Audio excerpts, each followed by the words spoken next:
La novena sala de la Corte de Apelaciones de Santiago resolvió mantener en prisión preventiva al ex subsecretario del Interior, Manuel Monsalve, quien se mantendrá recluido en el anexo penitenciario Capitán Llaver. Para profundizar en este tema, en este caso, nos acompaña el ex fiscal, director del Centro de Estudios en Seguridad y Crimen Organizado de la Universidad San Sebastián, Luis Toledo. Muchas gracias por acompañarnos. ¿Cómo le va? Buenas tardes, Nicolás. Muchas gracias por la invitación. Muy bien. Gracias. Luis, en su experiencia, ¿cómo evalúa usted lo que fue la definición del Tribunal de Alzada a la Corte de Apelaciones de mantener la prisión preventiva en el anexo penitenciario Capitán Llaver, donde actualmente está Manuel Monsalve? Bueno, es una resolución que le da sustento a toda la necesidad de cautela y los presupuestos materiales que ya habían sido dados por acreditados por parte del Tribunal de Garantía. En el fondo reafirma todos los fundamentos que tiene esa resolución y confirma en consecuencia una medida cautelar que es la más gravosa respecto del imputado en este caso. Ahora, hay varios elementos y quedémonos con la cautelar, que fue revisada el día de hoy, porque principalmente la defensa en términos de, lo he repetido muchísimas veces y no lo voy a dejar de repetir, digamos, la igualdad ante la ley, aquí nadie está por sobre la ley, eso hay que siempre tenerlo claro, pero evidentemente la condición de un ex subsecretario del Interior encargado en términos de la seguridad y crimen y combate al crimen organizado se hace distinta cuando estamos en una situación que es bastante inédita. En ese punto, y por las amenazas que habría sufrido también Manuel Monsalve, la defensa solicitaba que, bueno, bajar a arresto domiciliario total, menos gravosa, pero en algún minuto planteaba la posibilidad de una prisión preventiva en eventualmente el domicilio, con el resguardo de gendarmería y con algún tipo de medidas excepcionales. Usted, en su calidad también de exfiscal, Luis, ¿cómo ve esa posibilidad? ¿Era posible, le hago la pregunta? Bueno, era una de las alternativas que solicitó la defensa. Pero yo creo que lo que se está revisando ahora es la resolución con los antecedentes que se tuvieron a la vista al momento de decretar la medida cautelar. Y claramente lo que hace la Corte es sostener la necesidad de cautela en peligro para la seguridad de la sociedad Ujú. por los mismos fundamentos que establece el Tribunal de Garantía. Esto es, por la gravedad de la pena asignada por la ley a los delitos y por el número de estos delitos y por las circunstancias propias de comisión del mismo, por la simetría de poder entre víctima y victimario, por las Ujú. circunstancias anteriores y posteriores a la comisión de los mismos ilícitos, ya que estamos hablando de una pluralidad de ilícitos, toda vez que se le atribuye la participación en dos hechos delictivos, un día en la noche y al otro día siguiente un delito de abuso sexual consumado. Esto, en la prognosis de pena, se podría anticipar que la pena se cumpliría en, digamos, privado de libertad y por lo tanto la Corte razona sobre esto. Por lo tanto, no existe una alternativa Ya, frente a eso, salvo que la misma Corte de Apelaciones haya razonado que la necesidad de cautela haya variado, que hay nuevos claro. antecedentes que hagan variar y que hagan aconsejable mantenerlo en el domicilio.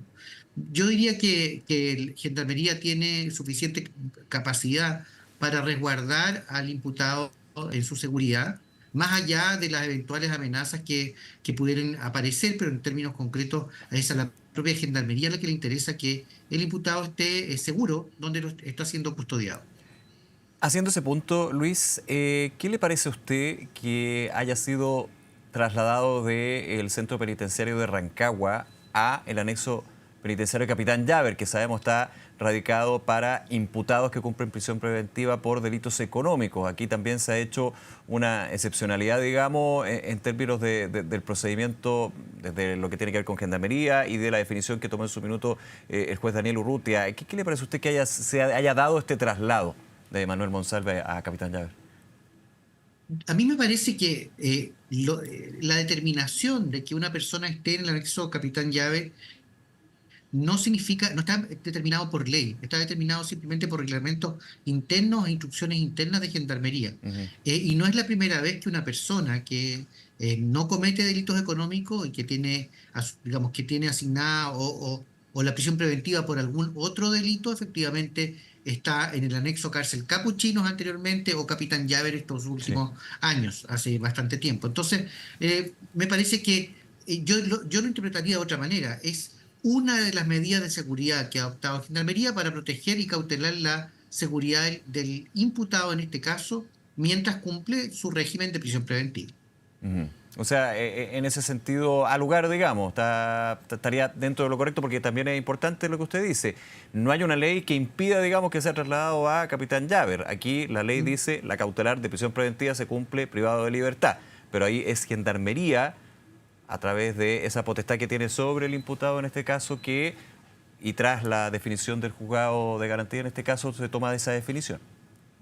Así es, de hecho pasa en muchas ocasiones donde para cautelar la seguridad o porque tenga una enfermedad, por ejemplo, está en el recinto hospitalario Claro. o de enfermería de la propia gendarmería, o bien en Capitán Llaver, o donde determine, digamos, los informes internos de gendarmería. Ellos tienen conocimiento, experiencia y efectivamente la información suficiente para saber si su seguridad está en riesgo y eso se está informando regularmente al juzgado de garantía. Yo le aseguro que eso no vulnera ninguna ley en particular, simplemente digamos, es una necesidad que debe determinar el tribunal sin duda, pero Ujú. con la información que le brinde Gendarmería al efecto. Siguiendo los pasos de lo que se está dando en términos del caso de Manuel Monsalve y también para quienes nos ven a esta hora, ¿qué le queda, digamos, qué opciones le queda a la defensa para apelar eventualmente a la prisión preventiva o la revisión por parte del juzgado de garantía de las medidas cautelares? ¿Cuáles son los tiempos también que se dan ahí, Luis? A ver, yo creo que procesalmente hay que dar a entender lo siguiente. Ujú.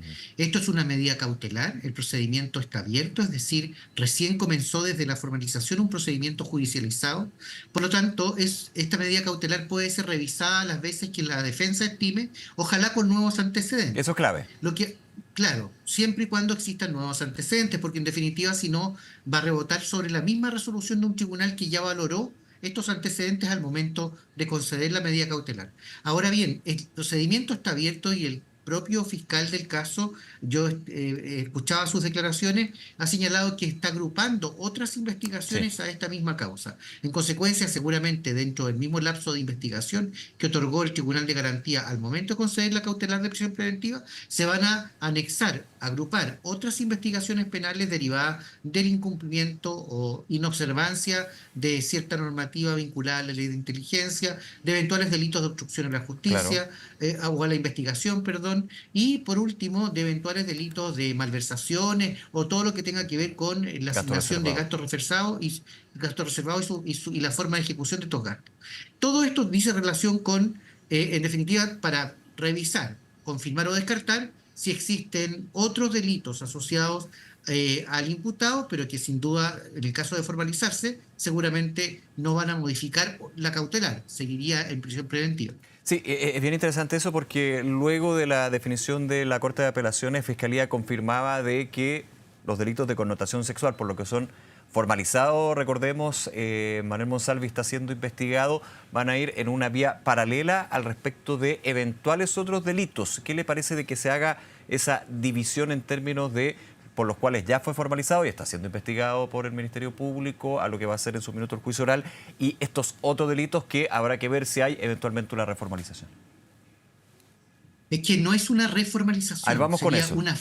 sería una formalización respecto de delitos nuevos para el caso de confirmarse la existencia de Ya. estos nuevos delitos. Yo ignoro, le pido disculpas por no estar enterado a último detalle, de si el fiscal anticipó que se iban a agrupar o los va a mantener por separado. No, por Pero separado, lo confirmó, que se iban a ya, investigar por separado. ok, ambas facultades las conserva la Fiscalía. Puede investigarlos por separado o agrupar. Lo que pasa es que efectivamente quizás requiere un plazo mayor de investigación los otros eventuales hechos delictivos que está indagando la Fiscalía. Ujú. Y como la causa por delitos sexuales ya tiene un plazo acotado de investigación y la investigación está bastante avanzada en términos concretos, me da la impresión de que esto va en un carril un poco más rápido. Si la Fiscalía apura el tranco en la investigación penal y alcanza a tener los antecedentes para poder formalizar y quizás arribar ya a una acusación, podría agrupar, por ejemplo. O si no, va a tener que investigarlos por separado. Claro, en ese sentido son las alternativas que tiene justamente el Ministerio Público y en ese caso me imagino también con la solicitud de nuevas diligencias eventualmente para los delitos ya formalizados y estos eventuales nuevos delitos que se vayan considerando.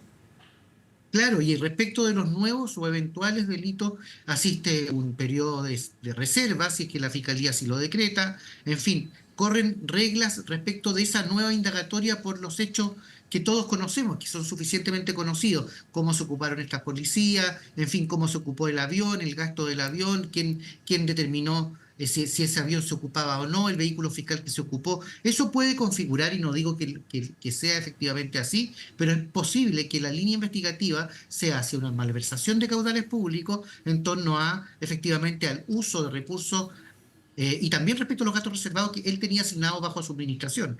Y por lo tanto hizo un mal uso y se apropió por parte de esto de ciertos dineros por parte pero esto forma parte de la investigación. En definitiva, hay una investigación que se abre por querellas, otra que aristas y mérito de investigación que la Fiscalía está indagando por su propia cuenta. Y todo eso, mientras ha anticipado que lo va a investigar por separado, y si se convence que existieron delitos va a tener que formalizar. Ahora, Luis Toledo, también hubo otra novedad, digamos, más que tiene que ver con el equipo de defensa de Manuel Monsalve, que fue la renuncia de María Inés Orbitz. Ella apuntaba a una diferencia con los otros dos abogados en términos de la estrategia jurídica, la estrategia legal en este caso. Ahora, los cambios en las defensas es bastante, no sé si habitual, pero es normal, no es nada del otro mundo. Pero después de los tiempos, ¿cómo lee usted en lo que se tiene y también en la explicación que entregó la abogada Orbitz al respecto? ¿Puede cambiar también de alguna manera lo que es la estrategia de la defensa de Monsalve eventualmente?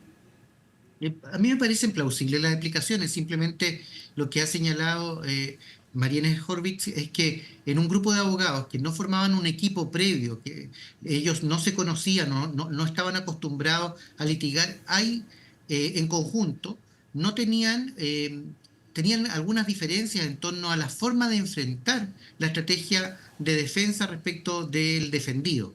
Ella opinaba respecto de que ciertos antecedentes tenían que darse a conocer comunicacionalmente para bajar la presión comunicacional respecto a su imputado, y otro, al parecer, la defensa, según lo que explicó, que se mantuvo, tendría otra estrategia. Me parece plausible, y si hay diferencias, efectivamente, la colega perfectamente puede renunciar al patrocinio sin dejar de estimar que su defendido digamos, no comete delitos, Claro. o no existe suficiente prueba para acreditarlo.